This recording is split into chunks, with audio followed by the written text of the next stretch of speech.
Lots of flowers out there for Oklahoma after they dismantled Nebraska. How will Oklahoma handle all of the praise heading into Kansas State? We'll talk about that. Plus, let's hear from Jeff Lebby. Let's hear from Ted Roof on today's episode of Locked On Sooners.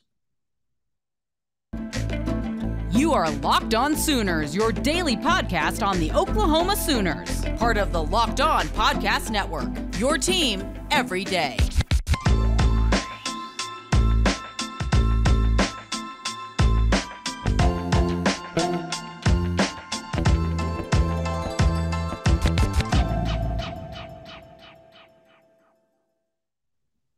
What's up, everybody? Josh Helmer here with you. It is Locked On Sooners. Went ahead and went to the bullpen, called in Big Bubba Joey Helmer to the show. Joey Helmer, of course, of OU Insider, OU 247. Joey, what's going on, man? Let's hope the arm is nice and loose. We stretched it up a little bit. So just been out at the fair this evening and got to take in the Oklahoma fair. So that was a good time. And now ready to talk a little bit of football again. Nothing wrong with the Oklahoma State Fair. So you heard it right off the top. Oklahoma dismantles Nebraska. So much to feel good about if you're an Oklahoma fan with what happened up in Lincoln. The Sooners racing away 49-14 over the Huskers. And I guess one of the questions I have coming out of it going into this game versus Kansas State is, okay, this is really sort of the first time that collectively the Oklahoma fan base, even the national media, which keep tabs on this. I've got a cut from Colin Cowherd that I want to share with you that's kind of making the rounds out there. This is sort of the first time that everybody's in agreement. Oh, wow, Oklahoma played really, really well on both sides of the football. And, Joey, the question I have is simple. How do the Sooners handle that? Yeah, what's so interesting about this situation, and I thought we weren't really going to know a ton about Oklahoma until this upcoming weekend against Kansas State. And I came out of last weekend feeling differently. I do feel like we know something about this team. They played really good complementary football. They were hitting the mouth early in that game. And to me, I think you saw a really, really good response. Quite frankly, a response that we might not have seen from this team in years past.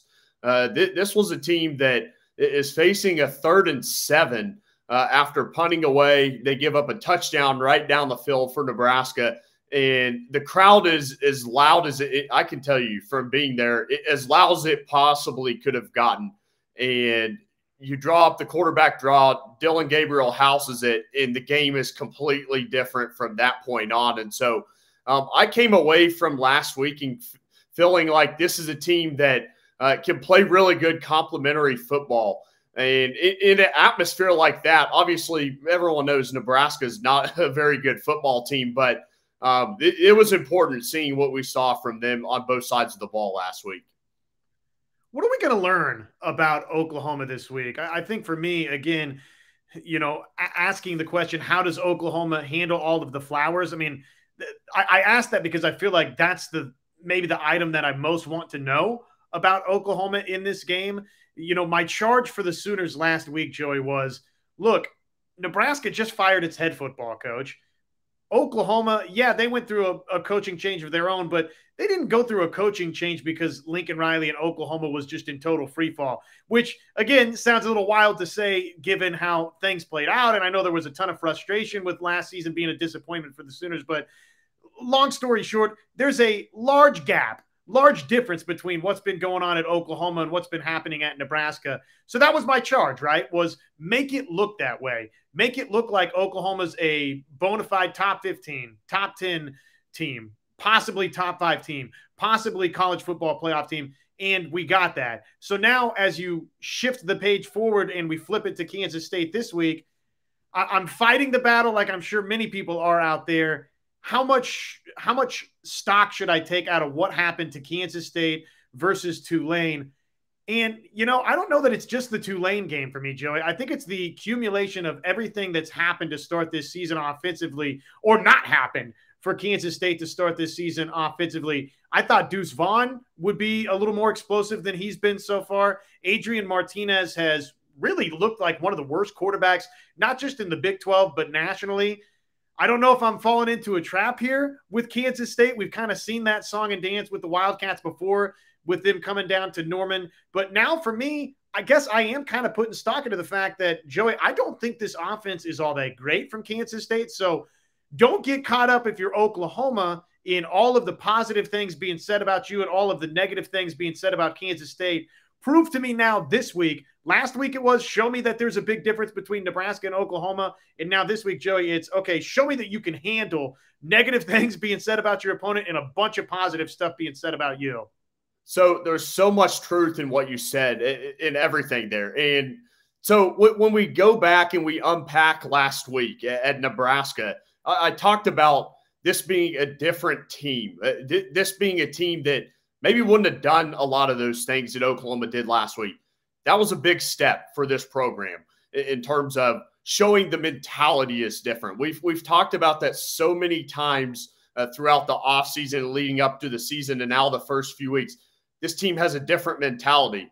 That was step one, right? Was go in against, like you said, an inferior team on the road and quite frankly, dominate them. Not just win, but come out of Lincoln and know that show everyone around the country you're far superior to this team.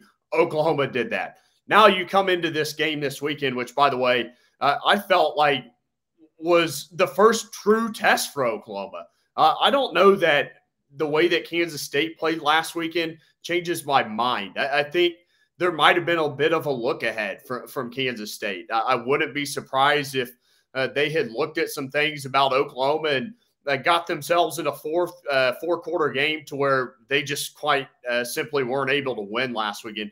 That does not change my mind one bit on Kansas State, who they are coming into this game. It's a tough, physical team, a team that's going to make you earn everything. That's been the case dating back to the very first years of the Bill Snyder days. And so this is another game for Oklahoma where they're going to have to be ready. They're going to have to bring it. And like you alluded to, I think this is another statement game for Oklahoma, much like last weekend was. So I do want to share what's been said, some of what's been said, I guess, this week with Jeff Lebby and Ted Roof tonight.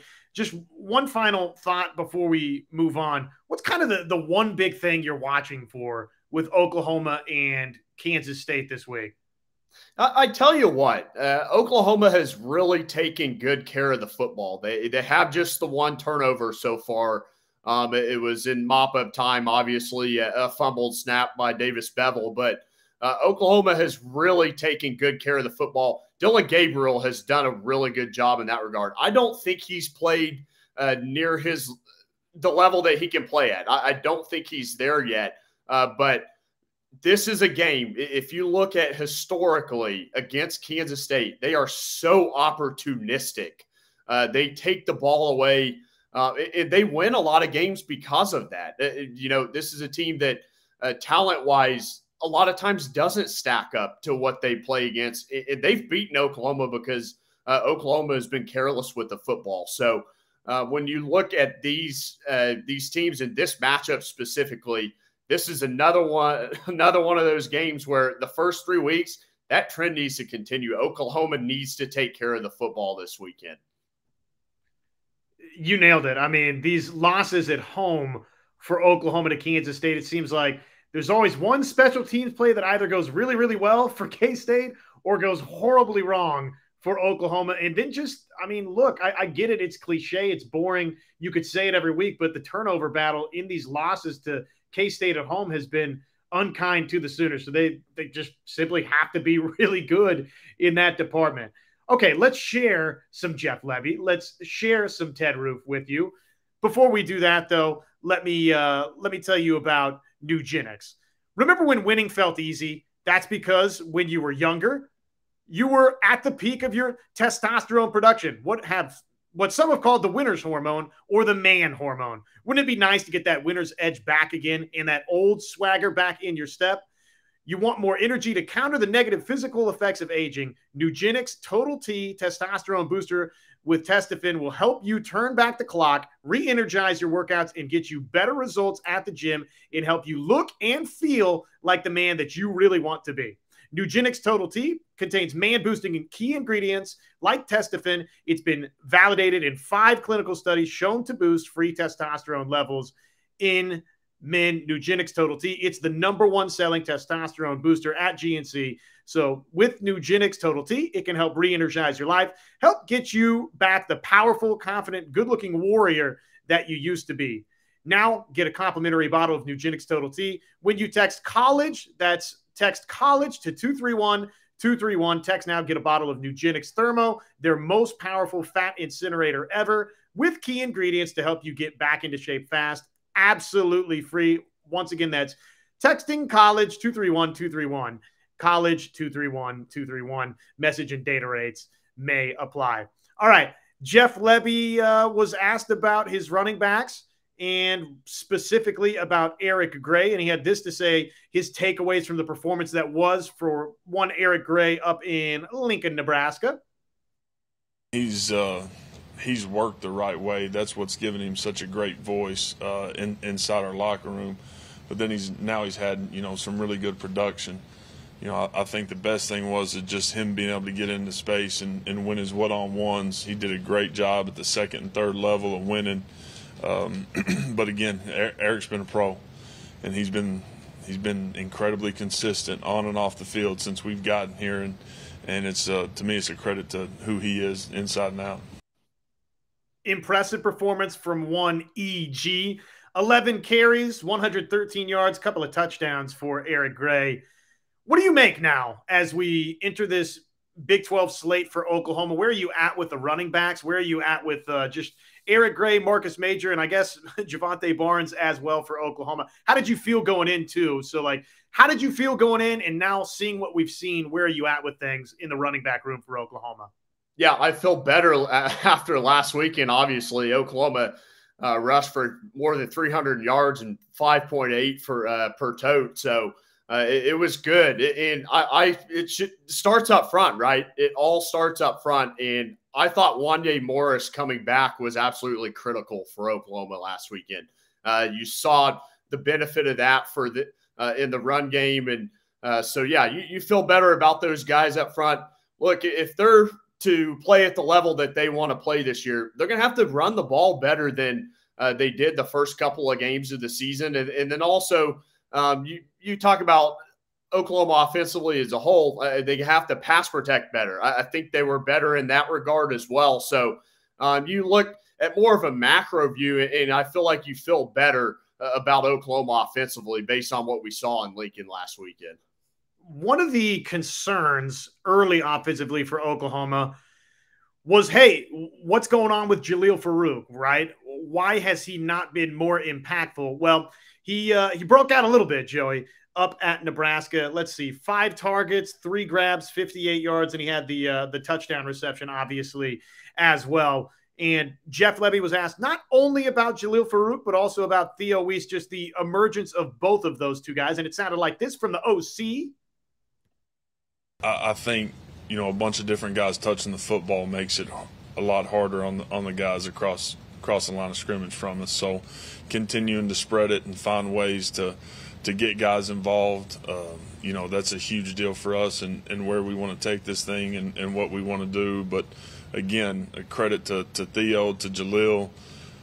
Those guys have been great teammates, and we've got a great culture inside that locker room right now and inside the building, all because of Coach V and how he sets the standard and how we operate every single day. And unselfish play is a big part of who we are and who we're going to be, and those guys have exemplified that, and proud of them for it.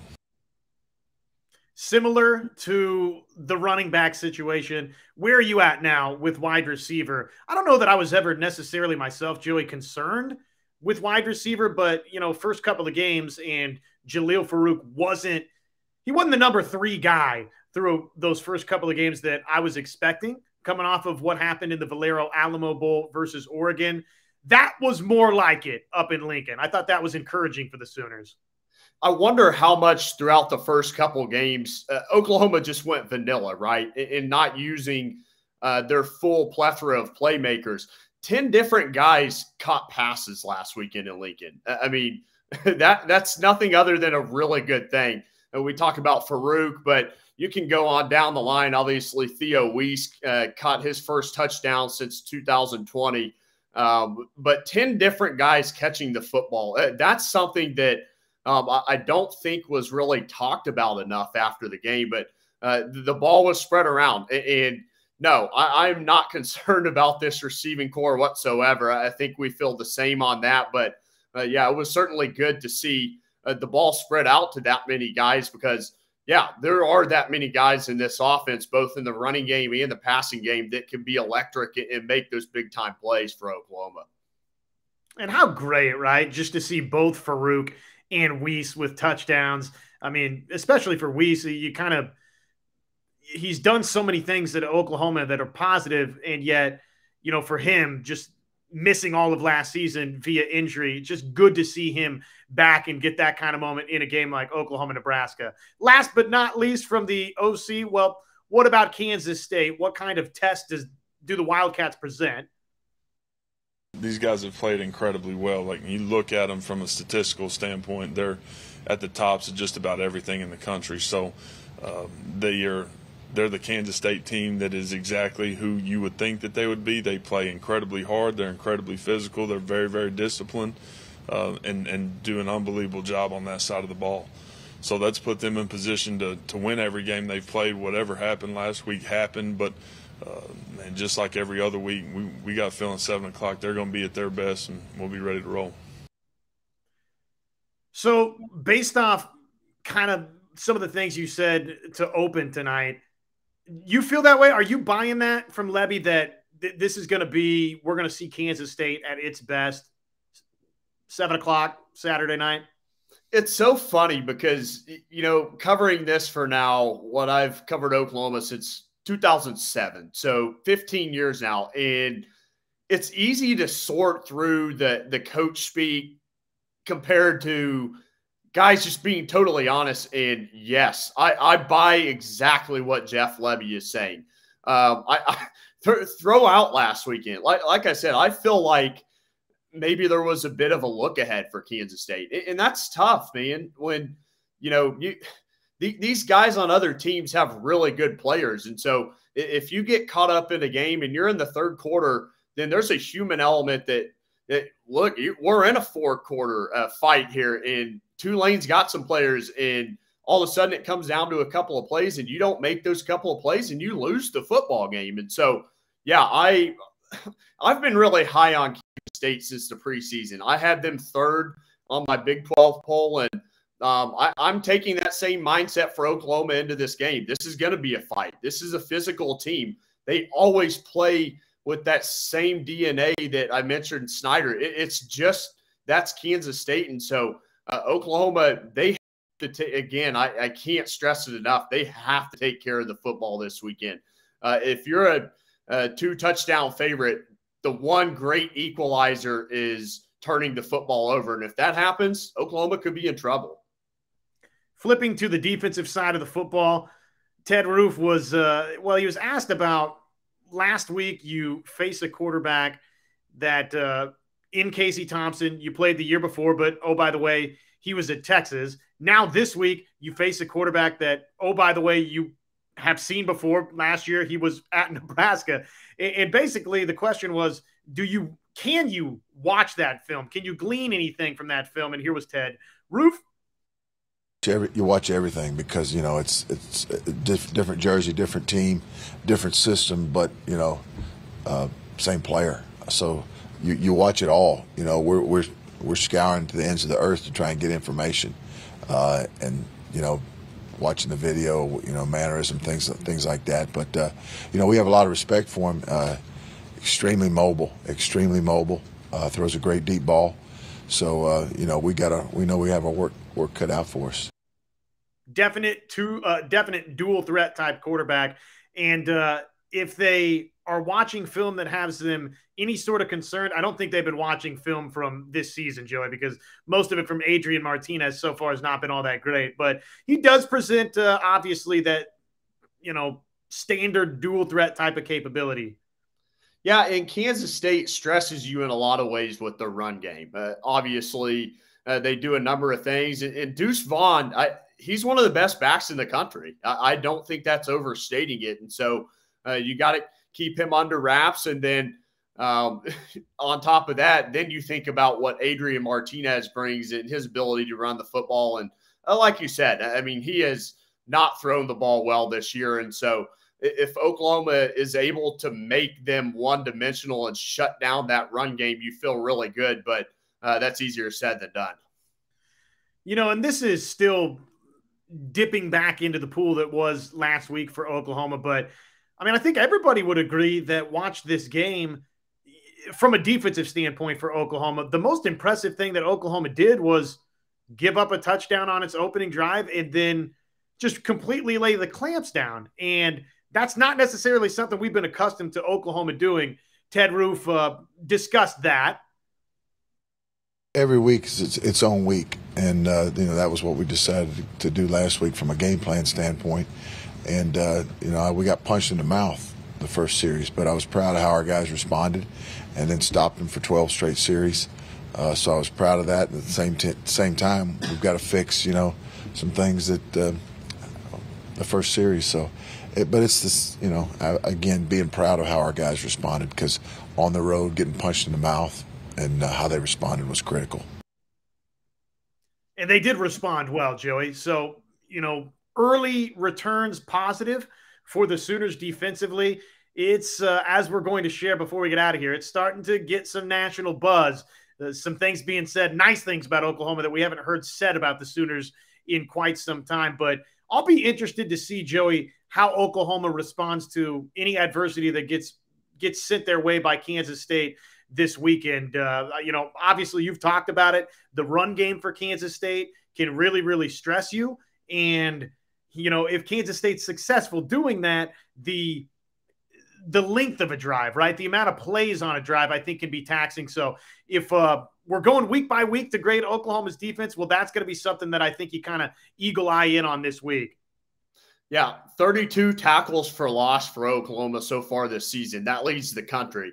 That right there is a big indicator of the mentality that we've talked about already tonight. This defense feels different. They're aggressive. They're getting after it, and that shows in those statistical categories.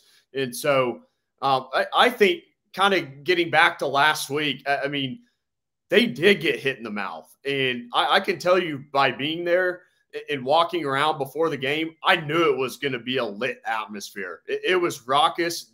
This crowd for Nebraska was ready, and they faced about as much adversity early on in that game as they possibly could have. Big time statement. So, yeah, there's going to be more adversity this weekend. We'll see how it comes, but I just feel like this team is so much more equipped to handle that right now than they were, say, 12 months ago. All right, so there is a familiar foe of Oklahoma that has some suddenly very positive things to say about the Sooners. Real quick, let me tell you, though, BetOnline.net, it's your number one source. That's BetOnline.net, your number one source for football betting info this season.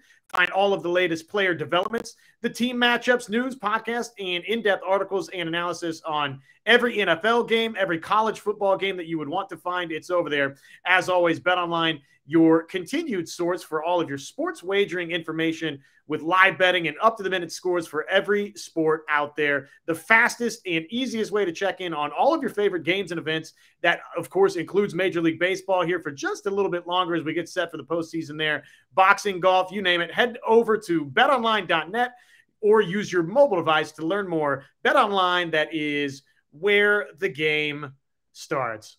All right, well, again, proceed with caution, Oklahoma fans. A familiar foe for the Sooners had positive things to say about OU? A little problem with this. I love it. I love when you've got a problem with something. Okay, I always see glass half full with Oklahoma football. I've said this. Everybody in Oklahoma just threw up in their Cheerios. Georgia's the best team I've seen. Agreed. Eye test. My dad was an optometrist.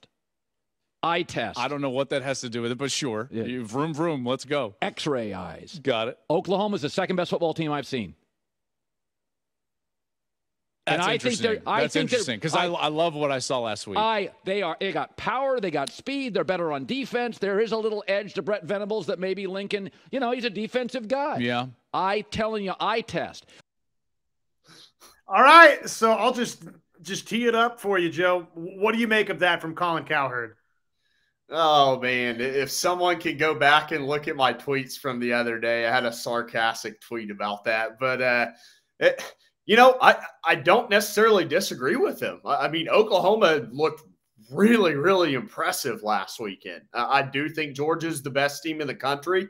And then after that, make your case. But this is as good as a start I think Oklahoma fans could have through the first 3 games because – look, what have we been so critical of so far? It hadn't been the defense, right? It's been the offense. We've talked about the offensive line needing to block both for the run and the pass better. And on the flip side of that, we're talking about the defense and how aggressive and getting in the backfield and making sacks and all the things that 10 or 15 years ago, we've been used to talking about with Oklahoma. So this is a really good team, and I think you have to be encouraged as Oklahoma enters conference play here. And I would just say to all of you Oklahoma fans out there, get ready, giddy up, because this is not going to be the first backpedaling that you see from a national talking head. I'll give Colin Cowherd credit on this. I mean, he's at least willing to say basically that, what I've seen so far, I'm willing to admit that I'm wrong on the deal. The Mandels and everybody else in the world that were so quick to take their pot shots at Oklahoma and just call this thing a mass exodus and look out, OU wasn't going to be playing any competitive football anytime again, real particularly soon. You're about to see that the more Oklahoma keeps winning and the more they keep doing what they did to Nebraska. I mean, if they follow that up and they do that to Kansas State, TCU, and Texas here all back to back to back, you're going to have some national media folks that aren't going to outright say, oh, man, I got this wrong. But they're going to be singing Oklahoma's praises. So get ready for that. Joey, before we get you out of here, man, first off, thanks for joining us here on Locked On Sooners. Really appreciate that. Check Joey out over there and the whole team, OUinsider.com, and his Twitter feed. You can see it right there if you're watching along on YouTube, at Joey Helmer 247. Do you have a score prediction, a couple of players to watch for Oklahoma, Kansas State? Yeah, I've been kind of going back and forth on this, and I thought that this was, when I looked at the schedule, I thought this was one of the tougher games on the slate for Oklahoma. And I think last I looked, 13.5-point favorite, I believe. And I like Oklahoma to cover this weekend. I'm on the train so far, and I haven't jumped off. They're 2-1 against the spread, and I'm going to stick with it. So I think. Let's see, you put me on the spot. I'll say 38 to let's go 38-17 this weekend. I like Oklahoma by 3 touchdowns. Man, that would be a victory that would have people feeling really pretty good. I'm honestly probably somewhere in that same sort of neighborhood, but I will reserve my final score prediction for later on this week. Hey, Joey, thanks so much for joining us on Locked On Sooners, man. Appreciate it. Thanks for having me on. Check him out over there, on social media, at Joey Helmer 247 on Twitter, OUinsider.com. I'm Josh Helmer here with the ref and obviously Locked On Sooners, John Williams. He'll be back. He'll be back ASAP. He was celebrating his wife's birthday tonight, so congratulations to her. Happy birthday. Hope it was a great one. That's it for us. We're going to continue to break down Oklahoma, Kansas State as we roll through the week. We haven't even really dove into the Brent Venables press conference yet, so we'll probably do that coming up on our next episode. But for John, for Joey, I'm Josh saying Boomer Sooner, everybody.